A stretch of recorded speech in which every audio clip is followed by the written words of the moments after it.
Hello, and welcome to this special edition of presentation by the Hoover Presidential Foundation. I'm Jerry Flegel, President and CEO of the Foundation, and today is a special day in Hoover history. Today is Lou Henry Hoover's birthday. Born on this day in 1874, she would be 147 years old today. Today is also special because we have Lou's great-granddaughter, Leslie Hoover-Lauble, with us on hand to tell us personal stories about Lou and the adventures that she's had. Along with Leslie is Mr. Spencer Howard, an archives technician at the Herbert Hoover Presidential Library and Museum. Before we begin the program, I'd like to thank our many partner libraries from across Iowa for joining us for this program and our regular third Thursday virtual programs held every month at 6 p.m. Central Time. We have some outstanding programs lined up throughout the year and hope you'll return with us each month to share them with us. If you have any questions for Leslie and Spencer, we invite you to submit them through the presentation by using the event Q&A feature you'll find along the edge of your screen. You may also vote for someone else's question at this time as well. Top vote getters will get answered first in case we run out of time. And in past history, the last three presentations we've had, we have more questions than we have time for. So make sure you vote for those. So now with that, I'll give you Leslie Hoover-Lauble and Spencer Howard. Thank you for both being with us here today, Spencer and Leslie. Thank you. Thank you, Jerry. Oh, we're delighted to be here. Let me share my screen here. Just a moment. Should I be mixing out these screens? There we go. Is that showing up? It is for me. Good. All right. Well, Leslie and I are delighted to be here to talk about Lou on her birthday.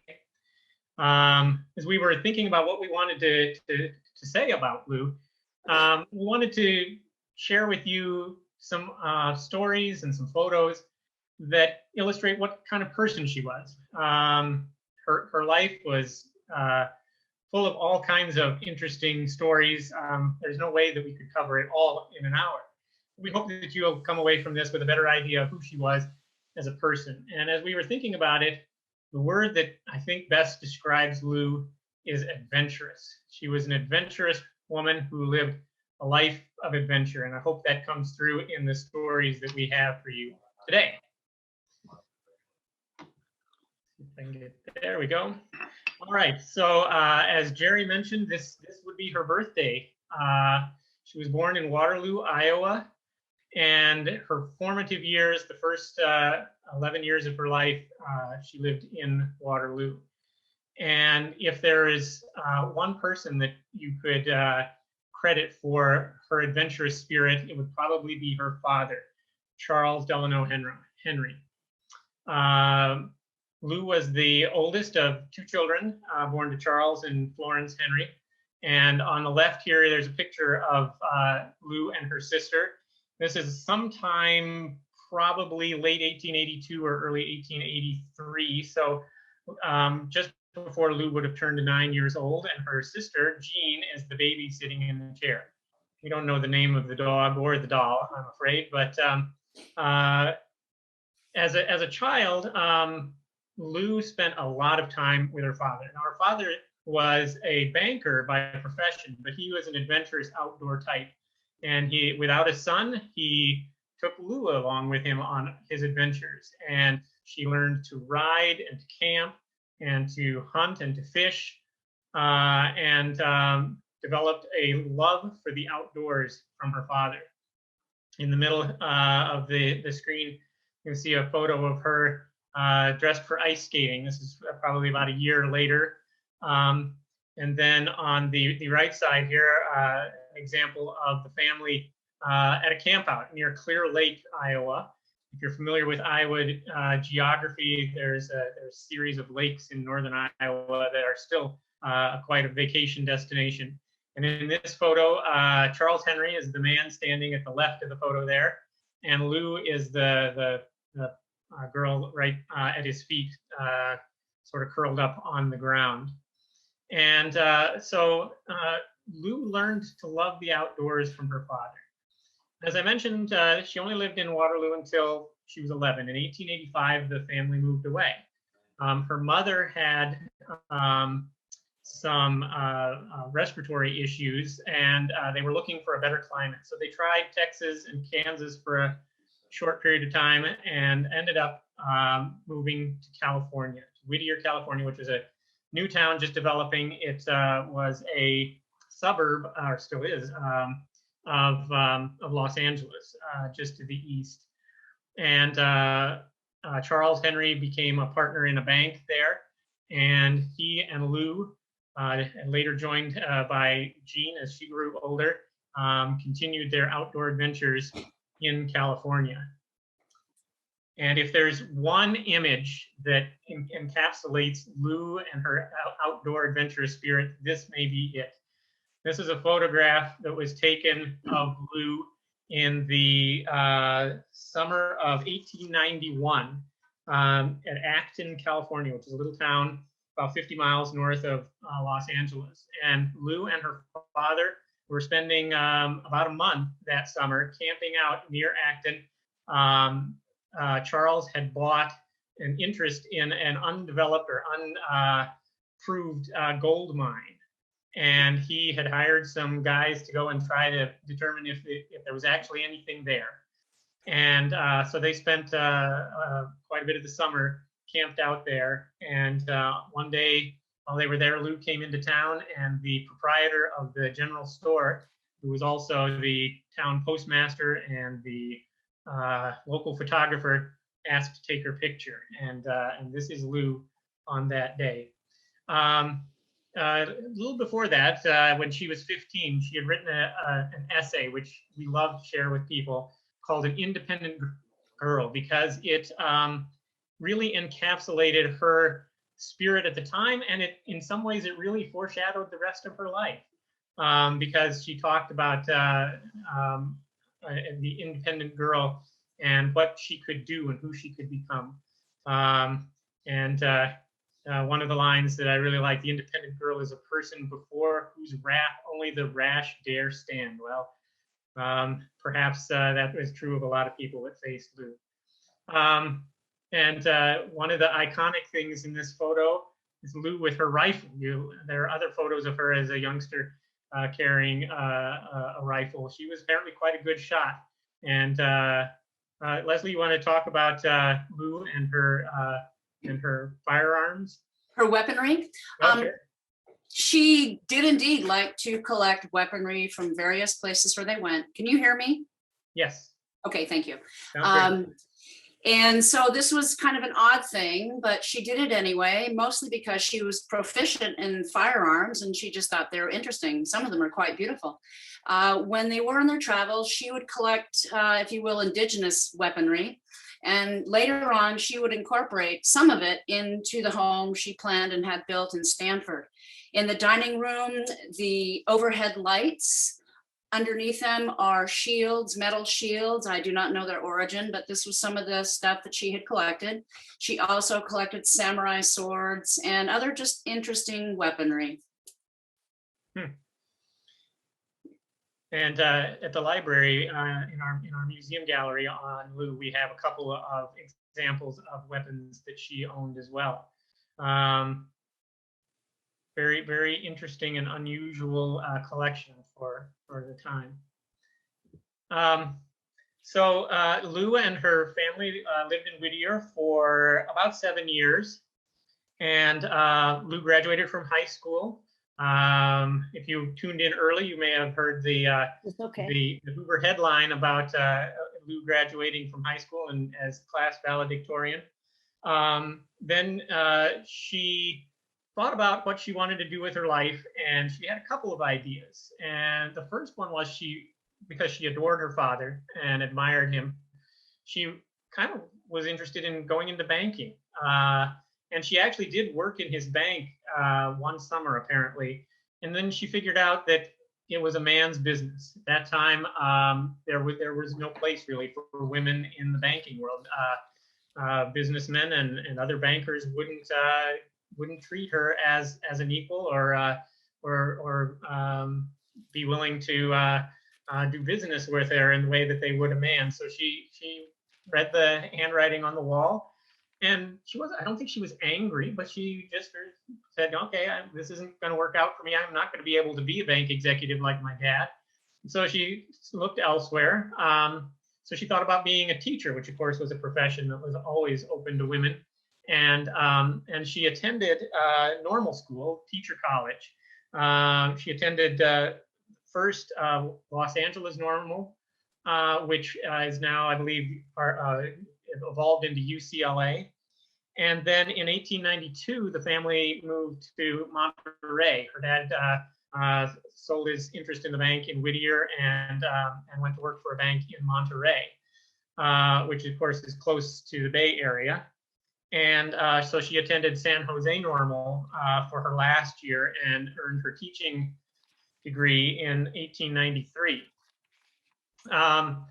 And she tried teaching. She was a substitute teacher for a few months, and I believe she was teaching third grade. And she said, you know, it was really kind of a sad and frustrating thing, because I had to keep these kids indoors and teach them their ABCs when they should have been running around outside exploring the world and having fun. She was still and continued to be, of course, very much an outdoor young lady, and so she wasn't too sure that teaching was really the thing for her. And in 1894, she attended a lecture on geology that was given by the geology professor at Stanford University, which was, of course, a new school that had just opened a few years before.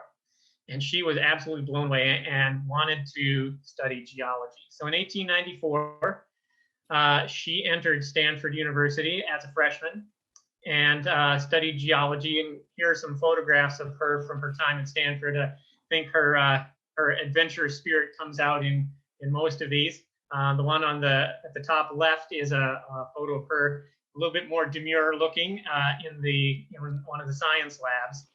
But otherwise, she was still very much an outdoor girl. And of course, that was the great thing about geology, was it involved so much exploration and study outdoors. And so as you may know, then when she was a freshman that first year, one of the other geology students was a young man named Herbert Hoover, who was a senior that year, even though he was a few months younger than she. And of course, they became good friends and later married. Leslie, would you like to say anything about Lou and Stanford and her relationship with Stanford University? Well, when she came to live in Monterey, like you said, she so loved the outdoors. And at that time, in that part of California, it was just incredible. There was not many houses. It was not developed very well. And what you said about her comment about being a teacher and feeling like she really wanted these students to be outside and enjoying the outside instead of sitting in a desk, that was something that she couldn't really understand why it wasn't happening. It was so natural for her and her family. But she also, as you said about the banking, I think this is a time when she began to realize that being a woman did indeed limit her in certain things, but she was not willing to let that just be, I'm going to sit in the chair and do embroidery. She realized limitations, but that's, I think, when she began to become more aware and more active in letting others know that there really is no reason why a woman cannot pursue some of the things that men do. She came to love Stanford. It's a very beautiful campus.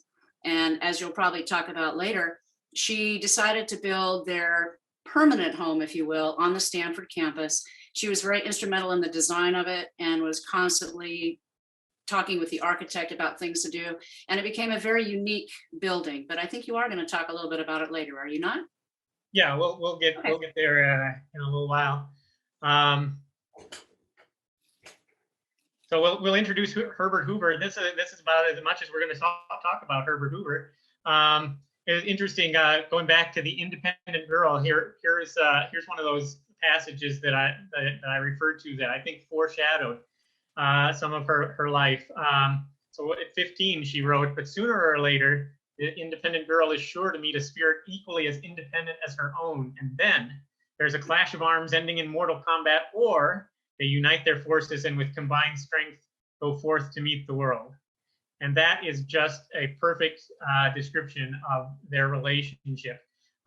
They both loved the outdoors. They both loved geology. They both loved science, and they just really hit it off. And in some ways, it's actually surprising, I suspect you could say, because you have to remember. So she's a freshman. She's the daughter of a banker. She was in a sorority. And Herbert Hoover here is a senior who is just scraping by on what's left of a little bit of money from his family, from his parents, who of course had passed away when he was young, and having to work his way through Stanford. He was involved with student government as a barbarian, the non-Greek affiliated students. And so they really kind of ran in different social circles. They had very different backgrounds, other than the fact they were both from Iowa. They had very different growing up experiences, and this love of geology brought them together. Are you closing a deal? The TV? Well, so, as you may know, Herbert Hoover graduated from Stanford then in 1895, and he went on to begin his mining career in Australia while Lou was finishing her studies. And unfortunately, we don't have any of their letters. We know that they wrote many, many letters back and forth during those years that Herbert was in Australia and Lou was at Stanford. And none of them have survived. I suspect that they would be incredibly informative of their relationship and who they were as they were developing as young people, but we just don't have that.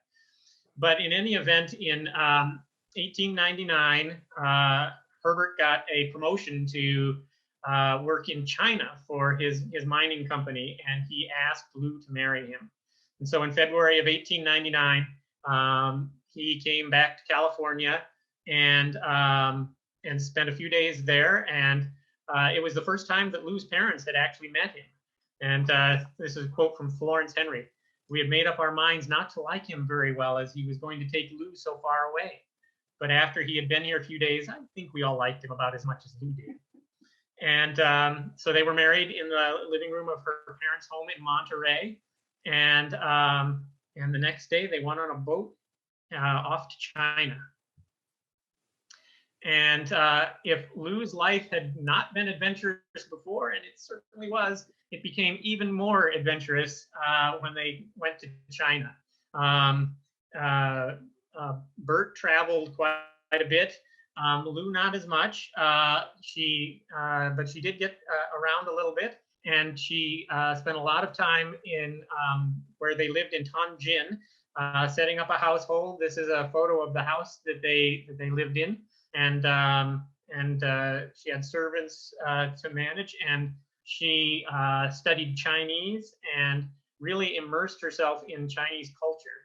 And then while they were there, of course, the Boxer Rebellion broke out, and they were part of a group of civilians who were trapped in Tianjin under siege for about a month.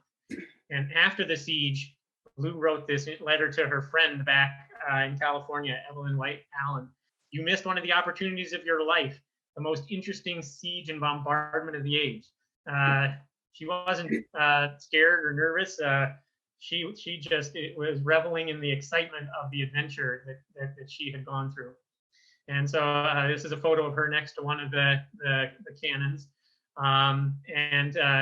She packed heat the whole time. She wore a revolver on her hip all the way through the siege. Though as far as we know, she never had to fire it. She did have her bicycle tire hit by a stray bullet one time. So it was a very exciting episode, but it was right up her alley. It was the kind of excitement that she relished. and enjoy. That's true. And then there's another silly story about the siege, Spencer, that apparently great-grandmother was sitting in the back parlor playing solitaire, and firearm fired off. It went right through and right out the window behind her. And apparently she just kept playing her cards. It was not really a big thing for her. I think she really liked the fact that that was very adventurous, that she could really get in there and see what it was all about. Mm-hmm. Yeah. And from our perspective, as archivists at the library, we're delighted that her writings from that time survived. She kept a little daily diary that we have, all of them. They're these little books, pocket-sized books. Of course, those letters, like the one she wrote to Evelyn White Allen. So we really have a very good idea of how she experienced, what she experienced during the siege. And then years later, she actually had plans to write a book about it.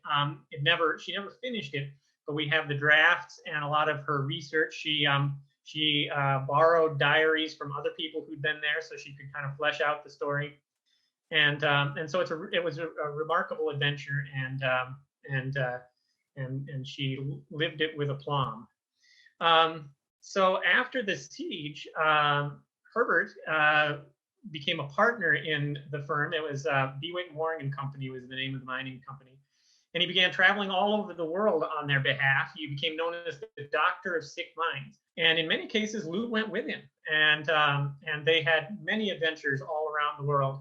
And they sort of set up a home base in London, but they did maintain a residence in California all the way through those years. And they went, so there were a couple of years that they didn't actually even get back to California, but most years they spent at least a few weeks in California. But here we've got a few photographs here just to illustrate some of the adventures that they had. The really interesting thing, again, from an archival perspective, Lou kept these fantastic scrapbooks of their travels. And so we have all sorts of wonderful photos and ephemera from those, all of those trips. Of course, in those days it was all by steamship, and all of the different places they went. On the bottom left here, there's a photo. That's Lou with her sister Jean at a Japanese tea ceremony. This was probably late 1901, I believe is the date. Of course, Bert spent a lot of time in Burma. If you know anything about his mining career, he made quite a lot of money figuring out how to redevelop some old abandoned silver mines in Burma. And he was, of course, other places in the British Empire, India, South Africa, Australia, New Zealand. This photo on the bottom in the middle is from Burma. That's one that Leslie found among her family things. Do you know anything more about that photo, Leslie? It's really old, and I do not. There was nothing with it. As you said, scrapbook, but there was no real identification. I just kind of surmised. I think she left her writing to her diary as opposed to next to photographs, which some people do. So I'm afraid I really don't know. Yeah. So the scrapbooks that we have at the library, many of them have some identification on the photos, but not all of them. But they really do tell a remarkable story of their many adventures all over the world. So on the photo here on the right is Bert and Lou. They were traveling around England, visiting sites with some of their friends during this time. So, of course, during these years, besides Bert's career continuing to advance, one of the things that happened in their family was the arrival of their two sons. So in 1903, it was their first son was born, Herbert Hoover Jr. He always went by Herbert Jr., but he was actually, his name was Herbert Charles Hoover, whereas his father was Herbert Clark Hoover. Nobody knows where the Clark came from in Herbert Clark Hoover. His dad was Jesse Clark Hoover, but there's nobody else in the family before that that was Clark. But in the case of Herb Jr., it was Charles for Lou's dad, Charles Henry. And then in 1907, we get Allen Hoover, the second son. So this photo here on the left is actually Herb Jr.'s first Christmas. So they're in a hotel room in New Zealand. So Herb was born in August, and within weeks they had packed him in a basket with a nurse along with them and headed off to Australia and New Zealand. And they spent the fall and into the winter traveling in that part of the world for Bert to examine mines that his company was invested in. So Christmas Day found them in New Zealand, and they borrowed this potted plant from the hotel lobby for a Christmas tree. And so, of course, Lou is the one seated right next to the tree, and Herb Jr. is the baby on the nurse's lap there. And the other people in the photo are a couple, the man sitting on the floor and the woman in the middle of the three women was a couple who were mining colleagues of Bert. And so before he was a year old, Herb Jr. had traveled all the way around the world. Had left London in August, traveled to Australia, New Zealand, and then after New Year's, they continued across the Pacific to California, where he got to meet his grandparents. And then they continued on across the U.S. and the Atlantic back to London later in the year. And then over here on the right, we have Herb Jr. a little bit older with his new baby brother, Alan. Don't they look fantastic? I love that photo. It's a great So keeping on the topic of children, Lou also, of course, had 6 grandchildren. And just like with her sons, they were incredibly important part of her life. And Herb Jr. married first. He married Margaret Watson in, I believe it was 1926. Is that right, Leslie? I think it's 25, close 25. enough. Okay, thank you. Mhm. And their 3 kids were Peggy Ann, Pete, and Joan. And Peggy Ann was born in 26, Pete was born in 27, and Joan was born in 1930. Am I right? Correct. Mm-hmm. And and one of the untold or often unremembered, perhaps, stories about the Herb Jr.'s kids is that they lived for several months in the White House with the Hoovers. In 1930, Herb Jr. had tuberculosis and went into a sanitarium in North Carolina, and his wife and the kids moved into the White House while he was there. So this photo over here on the right is Lou with Herb's wife and the nurse that they hired to take care of the baby in the White House, and then Pete and Peggy Ann. This was when they arrived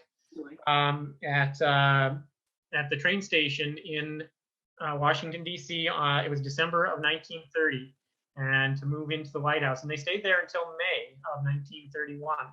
They visited other times too. They were the very first guests in the White House on Inauguration Day in 1929. But what it was little known to much of the public was that the grandkids lived in the White House for those months, because Herbert Sr., the president, didn't want his family to be in the news, and so even though it probably might have gained him some points in popularity if he had been willing to play it up, he kept his grandchildren behind the scenes, and but he and Lou very much enjoyed having them in the White House. And these are some photos of them, these 2 on the left, of them in the White House. At the top there with one of the White House dogs, whose name was Mark. Leslie, do you want to tell any stories about the White House years? Well, my dad was 3, so there wasn't a whole lot of remembrance, but there was one thing that stuck out in his mind. He and his older sister Peggy were going to a party, and they had party favors, and somehow my dad had dropped his party favor in between the elevator shaft and where it meets the floor. There's that little gap. Mm-hmm. And so there was kind of mayhem. They had to stop the elevator and go down and get it. But that was about his only memory, except for the fact of his grandmother taking many pictures of them. He remembers participating in the annual White House Christmas gift giving, which was when Lou Henry would give gifts to other children. I remember him remarking that at the time it was kind of confusing for him that he had to give gifts to other kids instead of him getting them. But when you're 3, life is different. So again, no overall big memories, but a lot of experiences. But because of his age, I just don't think they stuck much. Mm. Yeah, and did you want to talk about Lou and her photography? So we have this picture here. You can see Peggy Ann. Oh, that's right. Using one of Lou's cameras. Yes, her Leslie, movie camera. I don't know if you're going to be able to see it very well. This apparently was one of Lou's Kodak cameras that she used. It was manufactured between 1906 and 1912, I believe. Again, she enjoyed taking photos. That was one of her favorite things, especially movies, which we will see later. When Kodak, Eastman, it wasn't yet, it was just Kodak. When Kodak found out that Lou Henry was interested in photography, they sent her all kinds of film and stuff so that she could keep, doing her photos. But she loved doing it, but because of great-granddad's opinion, as you just mentioned, about keeping grandchildren kind of under the wire, we have a few pictures of her, but they're all just kind of family pictures. There's nothing where they're all out in public, very few. Mm-hmm. But she adored them. There was no doubt about that. Yeah. Well, and that brings up Lou's Kodacolor home movies. So she loved both still photography and motion picture photography. And that was, of course, very pioneering for the time. Home movies were a very expensive and unusual kind of hobby at that time because it was such a new technology, and even more so color. So Kodacolor was a format that was only around for about 10 years. It used a special kind of black and white film with special filters so that it would record the colored light in black and white, and then if you shined it the image back through the same filters, it would recreate a colored image. So Lou had lots of black and white home movies, and we have many of them at the library, and you can find some of them on our YouTube channel as well. But this Kodacolor film, the movies that she took with it are very unusual, believed to be the earliest movies, color movies of the White House, for example. And we recently had all of them digitized and restored, and they are on our YouTube channel as well. Just wanted to share this little clip, since we were talking about grandchildren, of the 2 grandchildren. So this is Peggy Ann with the hat and Pete, and this must be sometime in early to mid, maybe even the fall of 1928. Because Pete was born in November of 27, right? And so he's clearly still a baby here. We believe that this was probably taken at their house in Palo Alto, the Herbert and Lou's house that Leslie mentioned that she designed and built in Palo Alto. Oh, and there's the family dog, and that's Herb Jr., Peggy Ann's dad. Yes, and we're going to try to be nice to the dog. Yeah, she'd rather mug for the camera. But in any event, Lou loved to take photos and film of her grandkids, and this is just one example. So the house that that they built in Palo Alto it's still there. It's near the campus of Stanford, and it is now the official residence of the president of Stanford. After Lou died, Herbert gave the house to Stanford University, and it's been the president's official residence ever since. Uh-oh, this is a very tolerant dog. I should say. Yes. Uh-oh. Oh, no. Oh, poor dog. Yeah. Yeah, yeah, run away too. Yeah. So Lou designed that house in Palo Alto, and it incorporated all sorts of outdoor spaces, terraces, and because of course Lou again wanted to spend her life outdoors as much as possible, and in California, where the climate is cooperative, at least sometimes, outdoor living is very, very viable. Did you have anything you'd like to say about the Palo Alto house there? Not so much the Palo Alto house at the moment, but I will relay a story about the home movies. Okay. My dad gave a speech at the Nixon Museum about his grandmother, excuse me, in 1993. And in it, he mentioned that, yes, indeed, his grandmother loved photography, but she loved movie pictures even more. And it wasn't uncommon that she would have the three grandchildren, my dad and his sisters, over for movie viewings. But the biggest thrill that they all enjoyed, including the grandkids, was she would like to run them backwards. So they would see pictures of themselves, you know, coming out of the pool and getting on the diving board, and waterfalls going backwards, and fish that all of a sudden, you know, are jumping out of the water onto the pole. And they all thought that was great fun. She did have a sense of humor, and she realized that her grandkids might think that was fun. So she did that. And a lot of that viewing was in the house in Palo Alto, where my brother and his sisters spent quite a lot of time during the summers.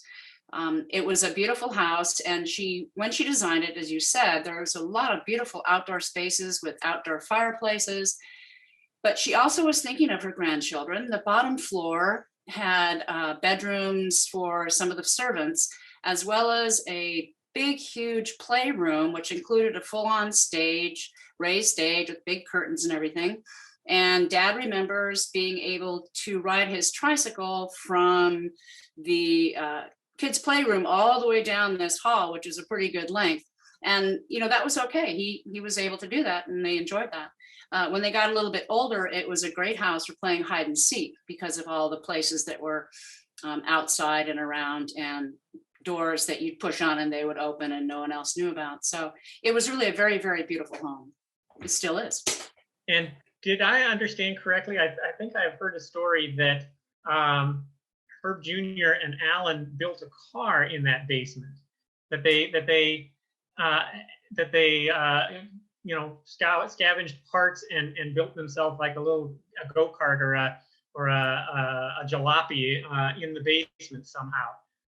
I would not put it past either one of them to do that. Much like their parents, they were very inventive, and they were both very smart men who, did things like that. My own grandfather, Herbert Jr., was quite the scamp.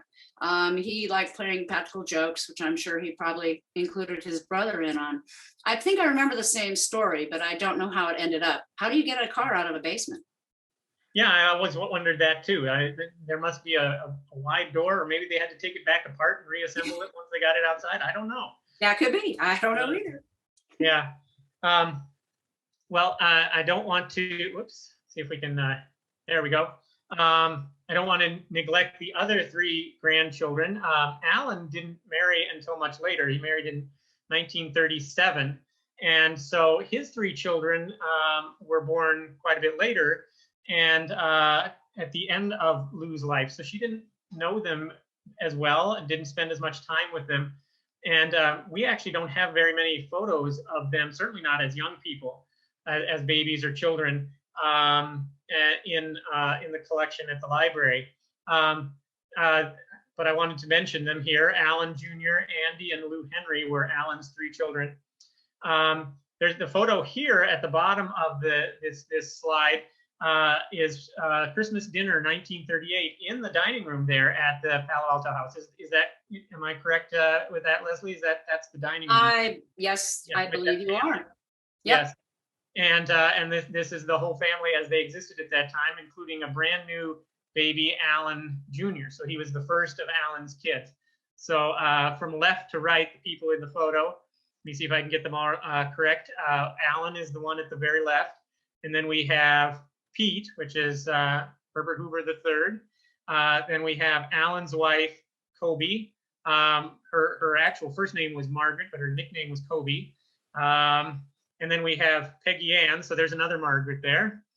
And then, of course, the former president there behind the candles. And then Herbert Jr. And then next to him is Joan, the youngest of his kids.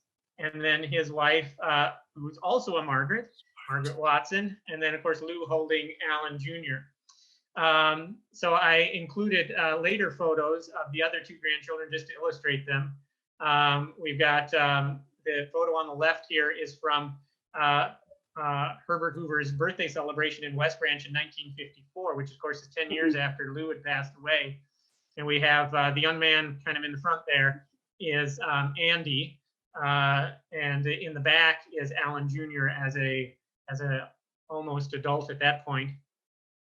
And the photo on the right is Herbert with his granddaughter Lou Henry fishing. Let's see, I believe that was 1957, so she would have been a teenager at that time. But again, many years after Lou had passed away. So unfortunately, she didn't get to spend as many of those quality years showing home movies and doing other fun grandma things with Alan's three kids, like she did with Herb's three kids. So I wanted to, before we run out of time, I wanted to just briefly touch on many the other kinds of things that Lou did in her life. She was such a busy lady. You can't even scratch the surface. She's, of course, very well known for her work with the Girl Scouts. And that ties back to her early years with her father. She would say that she was a Girl Scout before Girl Scouting existed because of the outdoor life that she learned to love from her father. And as a Girl Scout leader, she was, of course, very important in the early development of Girl Scouting here in the United States.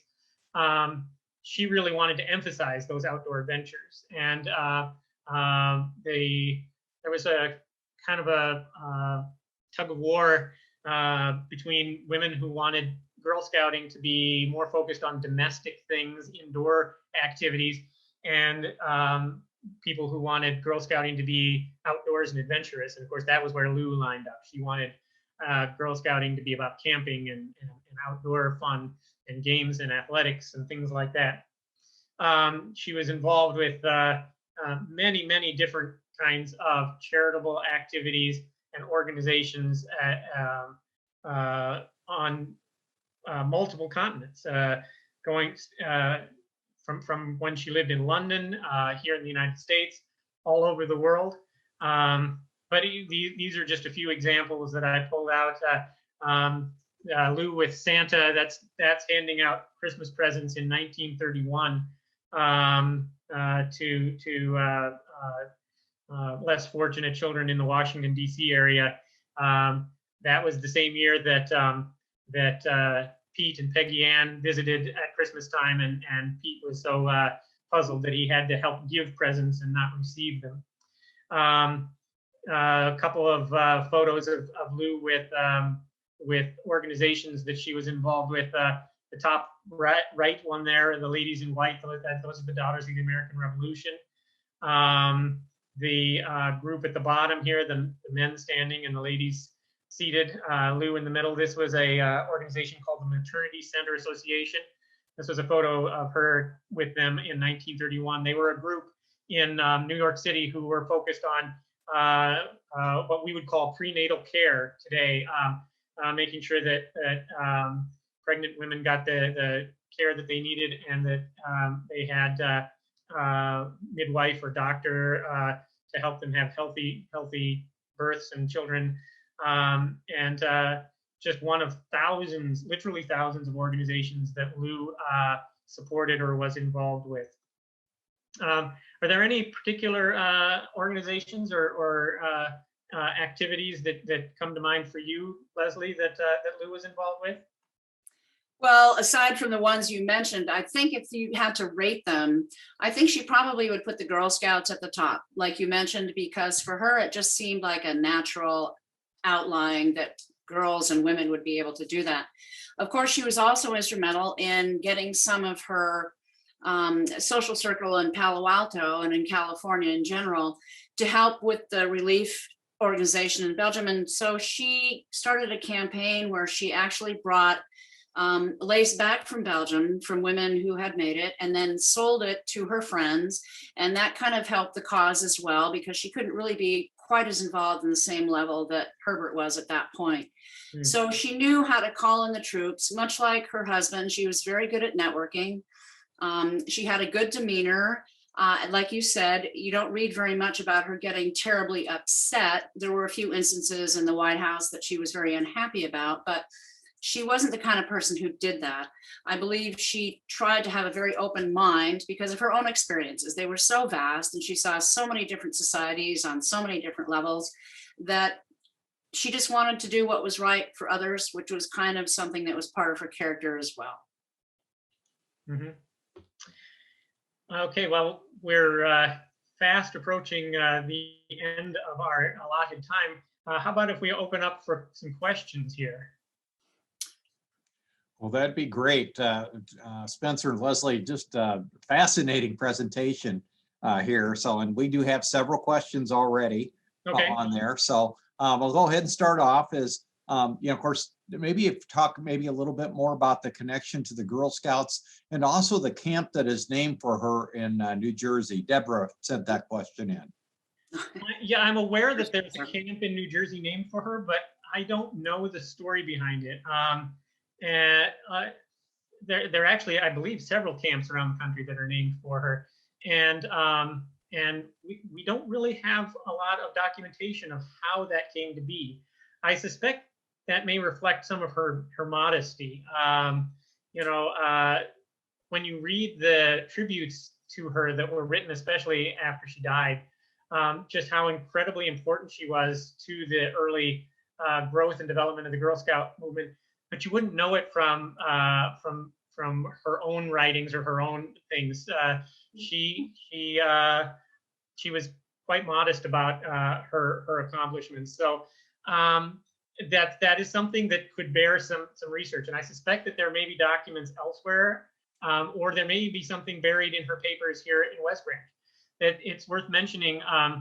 Her papers came to us after her husband died, but they were sealed until 1984. He wanted to kind of, give some time for history to go by before she and her life were subject to the kind of examination that he knew she would be.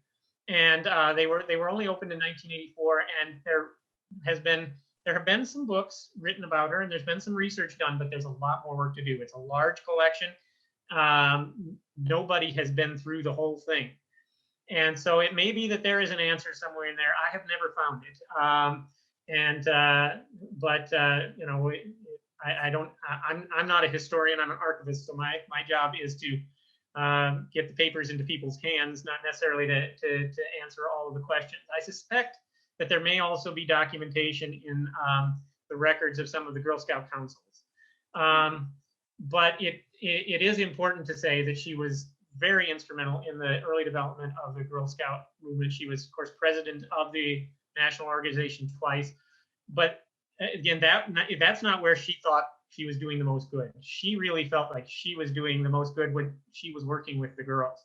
So she, of course, she led one of the troops in Washington, D.C. during the World War I period when her husband was food administrator.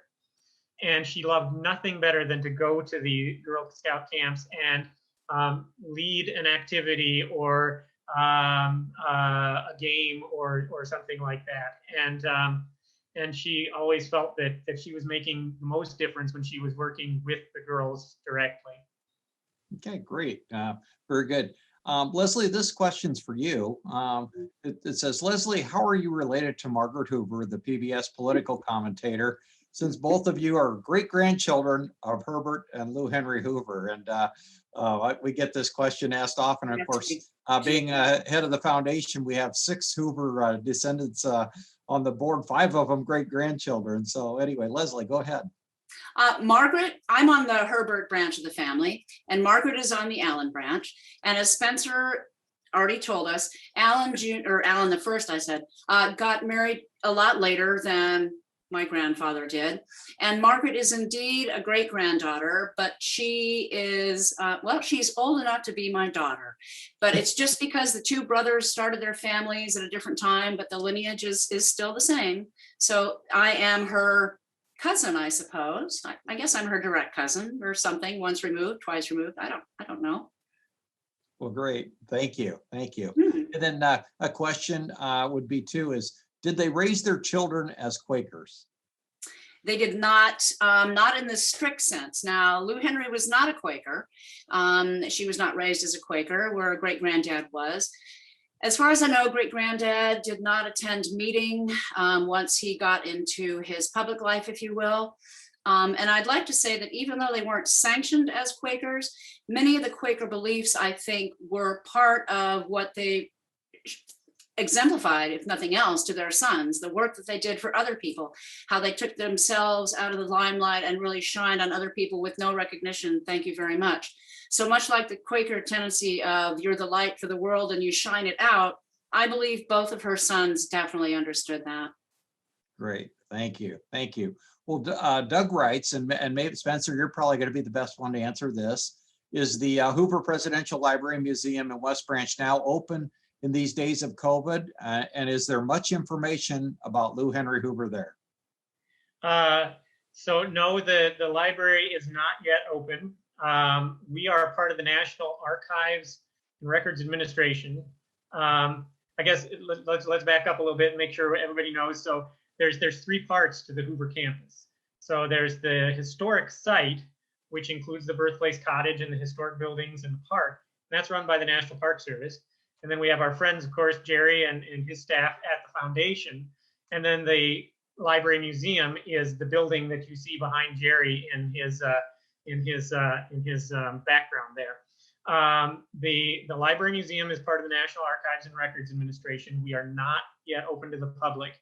We do now have permission for staff to be working in the building, but we are waiting for guidance from Washington on when we can allow the public back in the building. Yes, we have lots of things about Lou in our building. There's a small part of the exhibit is about Lou and her life. And of course, many parts of Herbert's life where she is alongside him. Things like De Re Metallica, the book that they translated jointly. So she's a part of the Hoover story, as well as having her own gallery in the museum.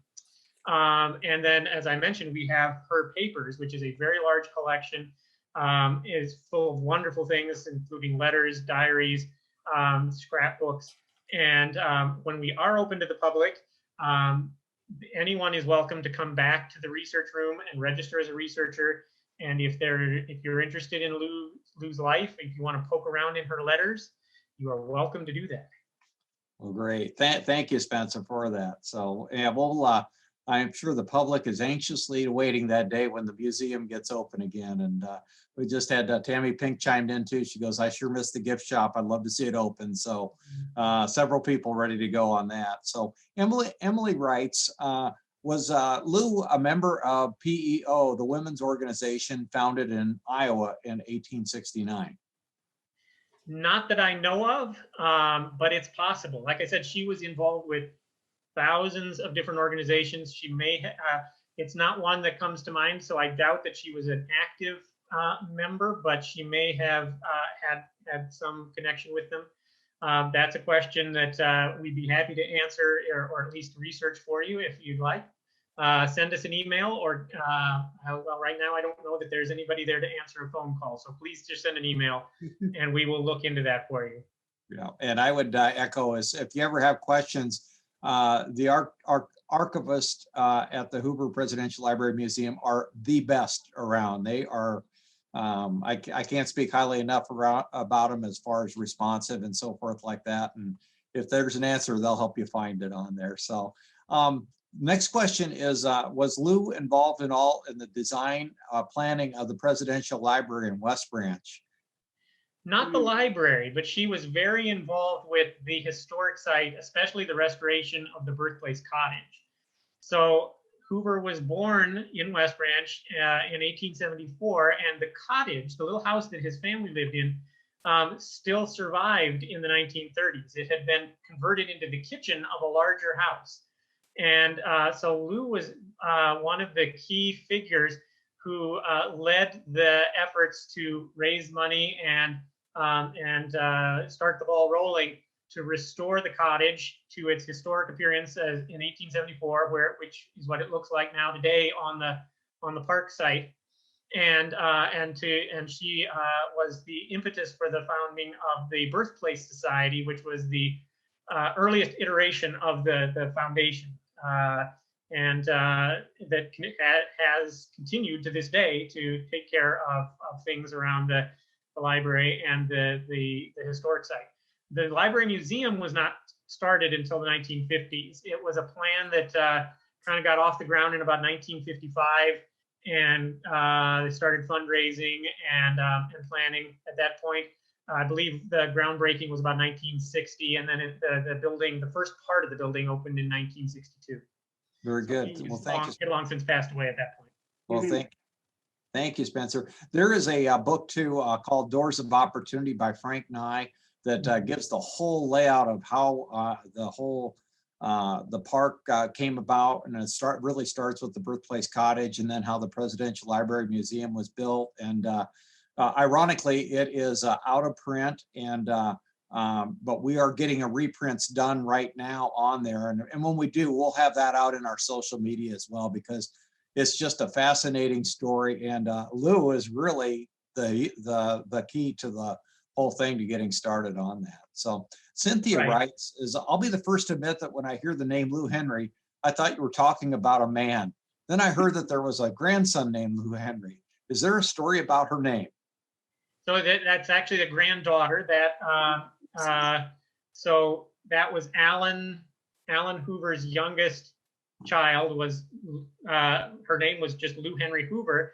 I guess in today's world, or perhaps if she'd been a boy, she would have been Lou Henry Hoover II. But for some reason, we don't tend to put those suffixes with girls' names.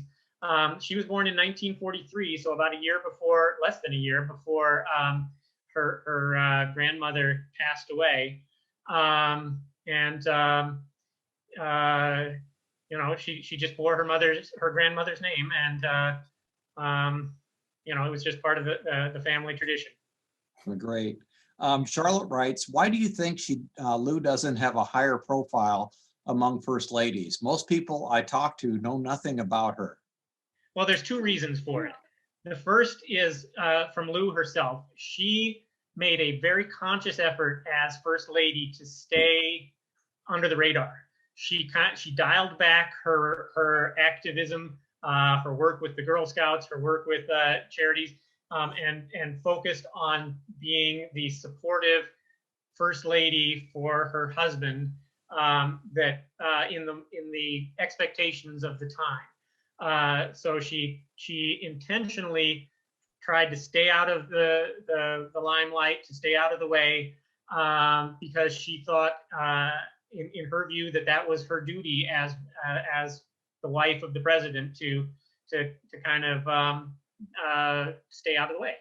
And but she still did, behind the scenes, she still did some remarkable things as First Lady, and we don't have time to go into that. But she didn't get much credit for it, I guess, partly again because her papers were not available to researchers until 1984. And so the early scholars who were interested in women's history, for first ladies. You know, they didn't have access to anything on her, and so she just sort of got skipped over. And though her papers have now been open for several decades, there has been an unfortunately small amount of research done on her. There's a lot of room for more to be written about her, and I hope that it will happen in coming years. Well, And I'll add that Spencer, one of the most wonderful things that she did while she was First Lady is she cataloged everything that was in the White House, furniture and things like that. And when some pieces were missing, she went to furniture makers to get replicas of the Monroe desk. And she really wanted to get the original White House look, if you will, back into play. So this is a very large catalog with pictures, of course, which I'm not sure if the library has a copy of, because does she? Okay. And that in itself, I think, was very fascinating. But as you mentioned, in those days, it wasn't until later when Mrs. Roosevelt became much more visible, but it wasn't unusual for first ladies, as you said, like Lou did. They were supportive, but they weren't really out there with their own causes, much like first ladies are now. Yep. And I would say too, about the research is, there is a book that'll be coming out shortly by Annette Dunlap, who was actually a presenter on our third Thursday series in March about Lou Henry Hoover. In fact, ironically, Annette didn't have the publishing lined up quite then, and then a couple days afterwards she had. So be sure and look for that, and obviously we'll publicize that as well at the foundation. And when we can get back live again, we'll definitely invite her to the library to do another presentation on that. So we got time for about one more question. Helen writes, did Lou's parents travel abroad to see Lou and Bert? I do not believe so. I don't think they ever did. But like I said, I think I mentioned, Bert and Lou made a real effort to get back to California on a routine basis, and they did. Great. And then last question quick is, how did Lou die, and where is she buried at? So Lou died of a heart attack it was January of 1944, so it was just before her 70th birthday. She was originally buried in California, and after her husband died and chose to be buried here at the historic site, they moved her remains from California to West Branch, and she's buried next to him now. Very good. Well, and with that, we'll conclude this program with a reminder to register for next month's Third Thursday program, Shaping a Presidential Image, the Curious Case of Herbert Hoover. And it's going to be presented by Dr. George Nash, a very well-known Hoover biographer. So just visit the events tab on our website at hooverpresidentialfoundation.org to get registered. Even if you can't attend, register anyway, and we'll send you a link to the recorded program. It's a great way even to see it later.